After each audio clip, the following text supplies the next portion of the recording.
কি বলেছিল না জানো? যখন নিজের ভালোবাসার মানুষটার ভালো লাগা, ভালোবাসাটাকে নিজের ভালোবাসা, নিজের ভালো লাগার থেকেও এগিয়ে রাখতে পারবে, নিঃস্বার্থভাবে তার চাওয়াটাকে সম্মান করতে পারবো, সেটাই হবে প্রকৃত ভালোবাসা। মা, কাল আমি ওনাকে ওনার বাড়িতে ফিরিয়ে দিয়ে আসবো, ওনার পরিবারের কাছে, ওনার ভালোবাসার মানুষদের কাছে।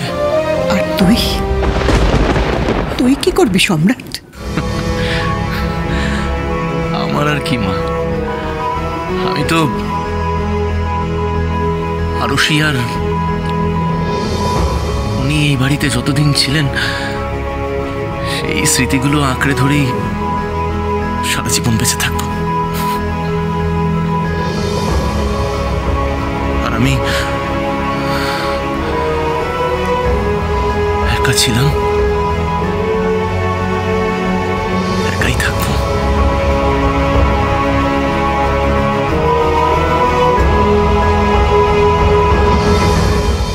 আপনার জিনিসপত্র সব এই ব্যাগের মধ্যে গুছিয়ে দিয়েছি। বাচ্চার খেলনা, ফিটিং বোতল, জামা কাপড় সব আছে, ঠিক আছে?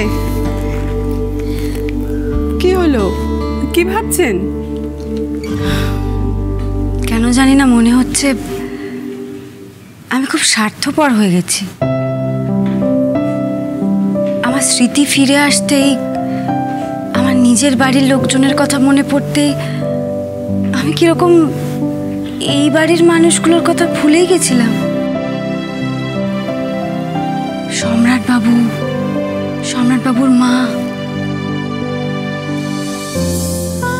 আমাকে আমার মেয়েকে নতুন জীবন দিয়েছেন, কোনো যত্নের ত্রুটি রাখেননি এই কটা মাস। আর সেই মানুষগুলোকেই আমি... সবার যে কি মন খারাপ, আপনাকে কি বলবো। কাল রাতে তো কেউ ভালো করে খাওয়া দাওয়াই করেননি, স্যার তো কিছু খাওয়াননি জানেন। বলছিলাম যে গাড়ি রেডি আছে, আপনি তৈরি হয়ে গেছেন তো? অনেকটা রাস্তা তো, ঠিক সময় না বেরোলে দেরি হয়ে যেতে পারে।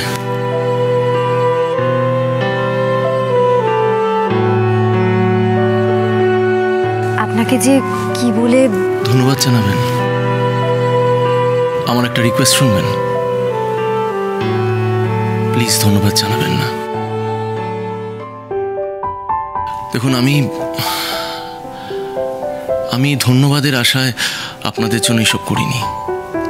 আমি একেবারে আমার মন থেকে করেছি, ভালোবেসে করেছি। জানি ভালোবাসার ঋণ শোধ করা যায় না,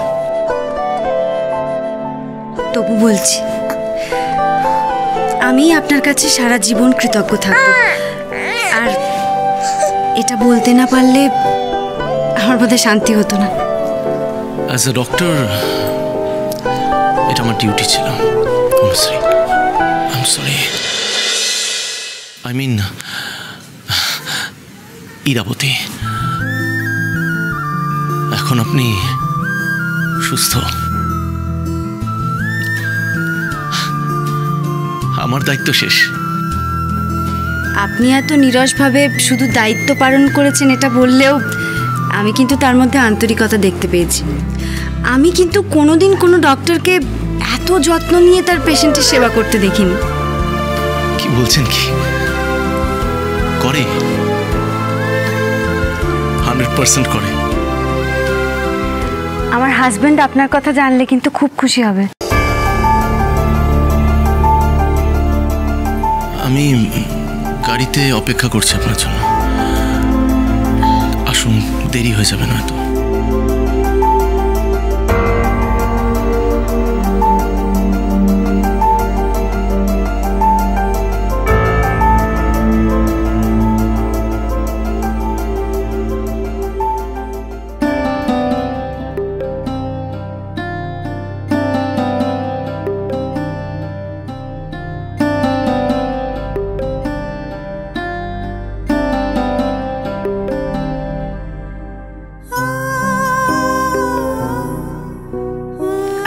নিজের সংসারে ফিরে যাচ্ছি। আশীর্বাদ করবেন না আমায়? যাও, চলে যাও তুমি। চলেই যদি যাবে তো কেন এসেছিলে আমাদের কাছে? আচ্ছা, আমি তো আবার আসবো নাকি? আমি কি কখনো আপনাদের ভুলে যেতে পারি? আমার বিপদের সময় আপনারাই তো আমার সব হয়ে উঠেছিলেন। আমার তো অন্য একটা পরিবার আছে, ওর বাবা, ওর দাদু, দিদা সবাই ওর জন্য অপেক্ষা করে আছে। ওকে ওর নিজের বাড়িতে ফিরতে হবে না বলুন? চলুন, দেরি হয়ে যাচ্ছে তো, বেরোতে হবে এবার। চলো চলো মা, আসছি।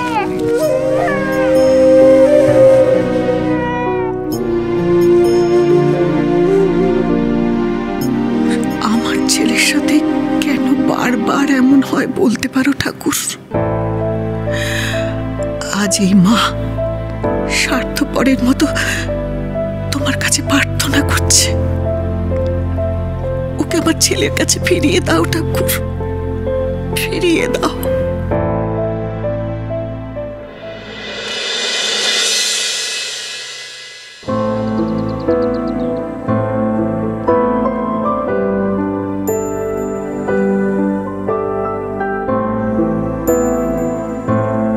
এই তো আমরা এসে গেছি। এখানে দাঁড় করান, এখানে দাঁড় করান।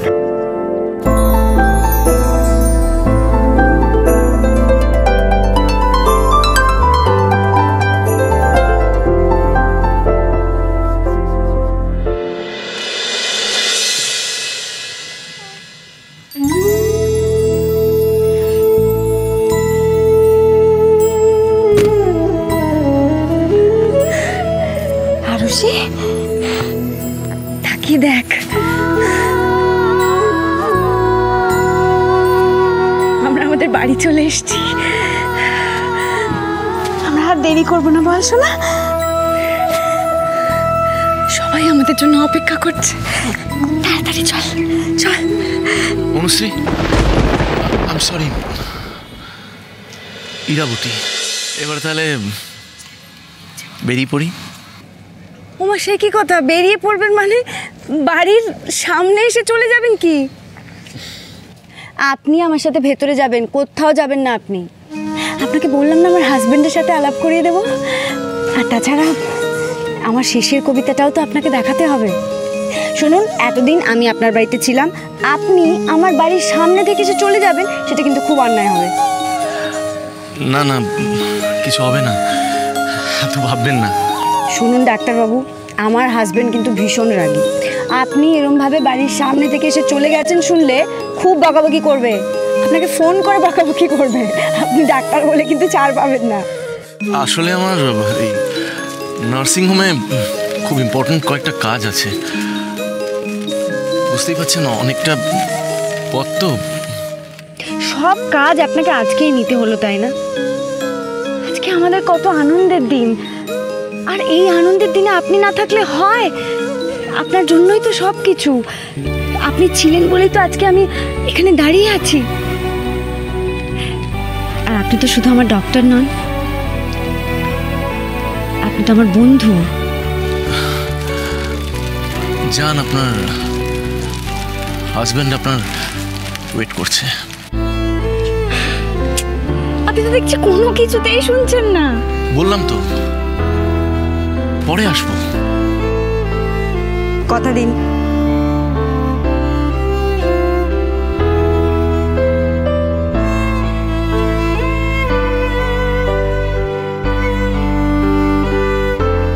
না না, আপনি যে আজকে কাজ সেরে আসবেন সেটা কথা দিন।